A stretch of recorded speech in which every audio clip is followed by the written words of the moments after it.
East of Eden, Chapter 38. From his first memory, Cal had craved warmth and affection just as everyone does. If he'd been an only child, or if Aaron had been a different kind of boy, Cal might have achieved his relationship normally and easily, but from the very first, people were won instantly to Aaron by his beauty and his simplicity. Cal very naturally competed for attention and affection in the only way he knew, by trying to imitate Aaron.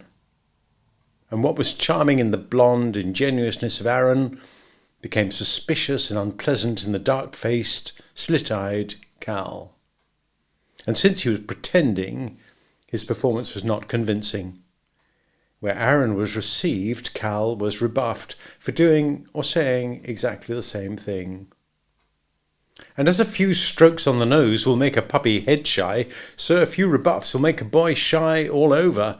And whereas a puppy will cringe away or roll on its back grovelling, a little boy may cover his shyness with nonchalance, with bravado, or with secrecy. And once a boy has suffered rejection, he'll find rejection even where it does not exist, or worse, will draw it forth from people simply by expecting it. In Cal, the process had been so long and so slow that he felt no strangeness. He had built a wall of self-sufficiency around himself, strong enough to defend him against the world. If his wall had any weak places, they may have been on the sides nearest Aaron and Lee, and particularly nearest Adam. Perhaps in his father's very unawareness, Cal had felt safety. Not being noticed at all was better than being noticed adversely. When he was quite small, Cal had discovered a secret. If he moved very quietly to where his father was sitting, and if he leaned very lightly against his father's knee, Adam's hand would rise automatically and his fingers would caress Cal's shoulder. It's probable that Adam did not even know he did it, but the caress brought such a raging flood of emotion to the boy that he saved this special joy and used it only when he needed it. It was a magic to be depended upon. It was a ceremonial symbol of a dogged adoration. Things do not change with a change of scene. In Salinas, Cal had no more friends than he had in King City. Associates he had, and authority and some admiration, but friends he did not have. He lived alone and walked alone.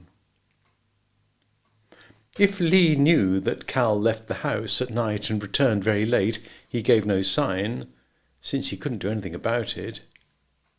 The night constable sometimes saw him walking alone. Chief Heiserman made it a point to speak to the truant officer, who assured him that Cal not only had no record for playing hooky, but actually was a very good student.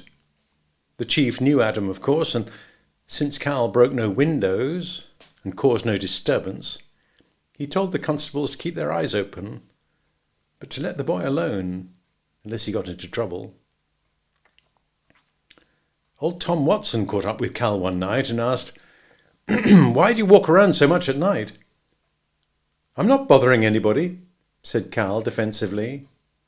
"I know you're not, but you ought to be home in bed." "I'm not sleepy," said Cal. And this didn't make any sense at all to old Tom, who couldn't remember any time in his whole life when he wasn't sleepy. The boy looked in on the Fantan games in Chinatown, but he didn't play. It was a mystery, but then fairly simple things were mysteries to Tom Watson, and he preferred to leave them that way. On his walks, Cal often recalled the conversation between Lee and Adam he had heard on the ranch. He wanted to dig out the truth, and his knowledge accumulated slowly. A reference heard in the street, the jibing talk in the pool hall. If Aaron had heard the fragments, he would not have noticed, but Cal collected them. He knew that his mother was not dead. He knew also, both from the first conversation and from the talk he heard, that Aaron was not likely to be pleased at discovering her. One night, Cal ran into Rabbit Holman, who was up from San Ardo on his semi-annual drunk. Rabbit greeted Cal effusively, as a countryman always greets an acquaintance in a strange place. Rabbit, drinking from a pint flask in the alley behind the Abbott house, told Cal all the news he could think of. He'd sold a piece of his land at a fine price, and he was in Salinas to celebrate, and celebration meant the whole shebang. He was going down the line and show the whores what a real man could do. Cal sat quietly beside him, listening. When the whiskey got low in Rabbit's pint, Cal slipped away and got Louis Schneider to buy him another one.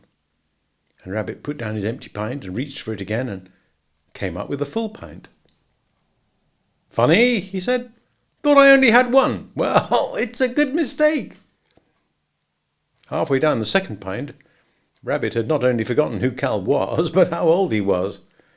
He remembered, however, that his companion was his very dear old friend.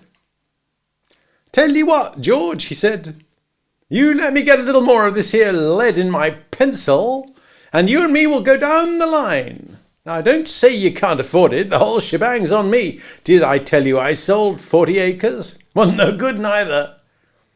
And he said, "Harry, tell you what let's do. Let's keep away from them two-bit whores. We'll go to Kate's place. Costs high, $10, but what the hell? They got a circus down there. Ever seen a circus, Harry? Well, it's a Lulu. Kate sure knows her stuff. You remember who Kate is, don't you? George, she's Adam Trask's wife. Mother of them damn twins. Jesus! I never forget the time she shot him and ran away. Plugged him in the shoulder and just run off. Well, she wasn't no good as a wife, but she's sure as hell a good whore. Funny, too. You know how they say a whore makes a good wife? Ain't nothing new for them to experiment with. Help me up a little, will you, Harry? What was I saying?"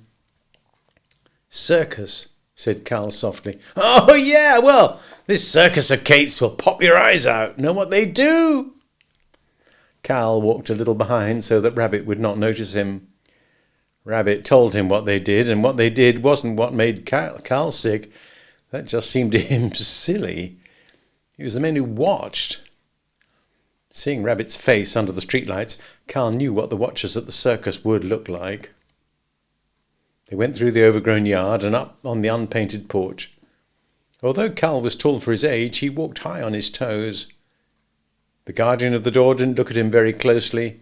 The dim room with its low secret lamps and the nervous waiting men concealed his presence. Always before, Cal had wanted to build a dark accumulation of things seen and things heard, a kind of a warehouse of materials that, like obscure tools, might come in handy. But after the visit to Kate's, he felt a desperate need for help. One night, Lee, tapping away at his typewriter, heard a quiet knock on his door and let Cal in. The boy sat down on the edge of the bed, and Lee let his thin body down in the Morris chair. He was amused that a chair could give him so much pleasure. Lee folded his hands over his stomach as though he wore Chinese sleeves and waited patiently. Cal was looking at a spot in the air right over Lee's head. Cal spoke softly and rapidly. "I know where my mother is and what she's doing. I saw her." Lee's mind said a convulsive prayer for guidance. "What do you want to know?" he asked softly. "I haven't thought yet. I'm trying to think. Would you tell me the truth?" "Of course." The questions whirled in Cal's head were so bewildering he had trouble picking one out. "Does my father know?" "Yes." "Why did he say she was dead?" "To save you from pain." Cal considered. What did my father do to make her leave? "He loved her with his whole mind and body. He gave her everything he could imagine." "Did she shoot him?" "Yes." "Why?" "Because he didn't want her to go away." "Did he ever hurt her?" "Not that I know of. It wasn't in him to hurt her." "Lee, why did she do it?" "I don't know." "Don't know or won't say?" "Don't know." Cal was silent for so long that Lee's fingers began to creep a little, holding to his wrists. He was relieved when Cal spoke again. The boy's tone was different. There was a pleading in it. Lee, you knew her. What was she like? Lee sighed and his hands relaxed. I can only say what I think. I may be wrong. Well, what did you think? Cal, he said, I thought about it for a great many hours and I still don't know. She is a mystery. It seems to me she is not like other people, where there is something she lacks. Kindness, maybe, or conscience. Kindness. You can only understand people if you feel them in yourself. I can't feel her. The moment I think about her, my feeling goes into darkness. I don't know what she wanted or what she was after. She was full of hatred. But why or to what, I don't know. It's a mystery. And her hatred wasn't healthy. It wasn't angry. It was heartless. I don't know that it's good to talk to you like this. I need to know. Why? Didn't you feel better before you knew? Yes, but I can't stop now. You're right, said Lee. When the first innocence goes, you can't stop. Unless you're a hypocrite or a fool. But I can't tell you any more, because I don't know any more. Cal said, tell me about my father then. That I can do, said Lee. He paused. I wonder if anyone can hear us talking. Speak softly. Tell me about him, said Cal. I think your father has in him, magnified, the things his wife lacks. I think in him kindness and conscience are so large that they are almost faults. They trip him up and hinder him. What did he do? What did he do when she left? He died, said Lee. He walked around, but he was dead. And only recently has he come half to life again. Lee saw a strange new expression on Cal's face. The eyes were open wider, and the mouth, ordinarily tight and muscular, was relaxed. In his face, now for the first time, Lee could see Aaron's face, in spite of the different colouring. Cal's shoulders were shaking a little, like a muscle too long held under a strain. What is it, Cal? Lee asked. I love him, Cal said. I love him too, said Lee. I guess I couldn't have stayed around so long if I hadn't. He's not smart, in a worldly sense, but he's a good man. Maybe the best man I've ever known. Cal stood up suddenly. Good night, Lee, he said. Now you wait just a moment. Have you told anyone? No. Not Aaron? No, of course you wouldn't. Suppose he finds out? Then you'd have to stand by to help him. Don't go yet. When you leave this room, we may not be able to talk again.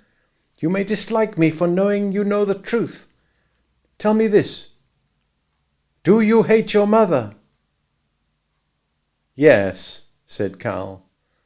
I wondered, said Lee. I don't think your father ever hated her. He had only sorrow. Cal drifted toward the door, slowly, softly. He shoved his fists deep in his pockets. It's like you said about knowing people. I hate her because I know why she went away. I know because I've got her in me. His head was down and his voice was heartbroken. Lee jumped up. You stop that, he said sharply. You hear me? Don't let me catch you doing that. Of course you may have that in you. Everybody has. But you've got the other too. Here, look up. Look at me. Cal raised his head and said wearily, What do you want? You got the other too. Listen to me. You wouldn't even be wondering if you didn't have it. Don't you dare take the lazy way. It's too easy to excuse yourself because of your ancestry. Don't let me catch you doing it. Now, look close at me so you will remember. Whatever you do, it will be you who do it, not your mother. Do you believe that, Lee? Yes, I believe it. And you'd better believe it, or I'll break every bone in your body. After Cal had gone, Lee went back to his chair. He thought ruefully, I wonder what happened to my oriental repose. Cal's discovery of his mother was more a verification than a new thing for him. For a long time he had known without details that the cloud was there, and his reaction was twofold. He had an almost pleasant sense of power in knowing, and he could evaluate actions and expressions, could interpret vague references, could even dig up and reorganize the past, but these did not compensate for the pain in his knowledge. His body was rearranging itself towards manhood, and he was shaken by the veering winds of adolescence. One moment he was dedicated and pure and devoted, the next he wallowed in filth, and the next he grovelled in shame and emerged rededicated. His discovery sharpened all of his emotions. It seemed to him that he was unique, having such a heritage. He could not quite believe Lee's words or conceive that other boys were going through the same thing. The circus at Kate's remained with him. At one moment the memory inflamed his mind and body with pubescent fire, and the next moment nauseated him with revulsion and loathing. He looked at his father more closely and saw perhaps more sadness and frustration in Adam than may have actually been there. And in Cal there grew up a passionate love for his father and a wish to protect him and to make it up to him for the things he had suffered. In Cal's own sensitized mind, that suffering was unbearable. He blundered into the bathroom while Adam was bathing and saw the ugly bullet scar, and heard himself ask against his will, "Father, what's that scar?" Adam's fingers went up as though to conceal the scar. He said, "It's an old wound, Cal. I was in the Indian campaigns. I'll tell you about it sometime." Cal, watching Adam's face, had seen his mind leap into the past for a lie. Cal didn't hate the lie, but the necessity for telling it. Cal lied for reasons of profit of one kind or another. To be driven to a lie seemed shameful to him. He wanted to shout, "I know how you got it and it's all right," but of course he did not. "I'd like to hear about it," he said. Aaron was caught in the roil of change too, but his impulses were more sluggish than Cal's. His body did not scream at him so shrilly. His passions took a religious direction. He decided on the ministry for his future. He attended all services in the Episcopal Church, helped with the flowers and leaves at feast times, and spent many hours with the young and curly-haired clergyman, Mr. Rolfe. Aaron's training in worldliness was gained from a young man of no experience, who gave him the ability for generalization only the inexperienced can have. Aaron was confirmed in the Episcopal Church and took his place in the choir on Sundays. Abra followed him. Her feminine mind knew that such things were necessary but unimportant. It was natural that the convert Aaron should work on Cal. First, Aaron prayed silently for Cal, but finally he approached him. He denounced Cal's godlessness, demanded his reformation. Cal might have tried to go along if his brother had been more clever, but Aaron had reached a point of passionate purity that made everyone else foul. After a few lectures, Cal found him unbearably smug and told him so. It was a relief to both of them when Aaron abandoned his brother to eternal damnation. Aaron's religion inevitably took a sexual turn. He spoke to Abra of the necessity for abstinence and decided that he would live a life of celibacy. Abra, in her wisdom, agreed with him, feeling and hoping that this phase would pass. Celibacy was the only state she had known. She wanted to marry Aaron and bear any number of his children, but for the time being, she didn't speak of it. She had never been jealous before, but now she began to find herself an instinctive and perhaps justified hatred of the irreverent Mr. Rolfe. Cal watched his brother triumph over sins he had never committed. He thought sardonically of telling him about his mother to see how he'd handle it, but he withdrew the thought quickly. He didn't think Aaron could handle it at all.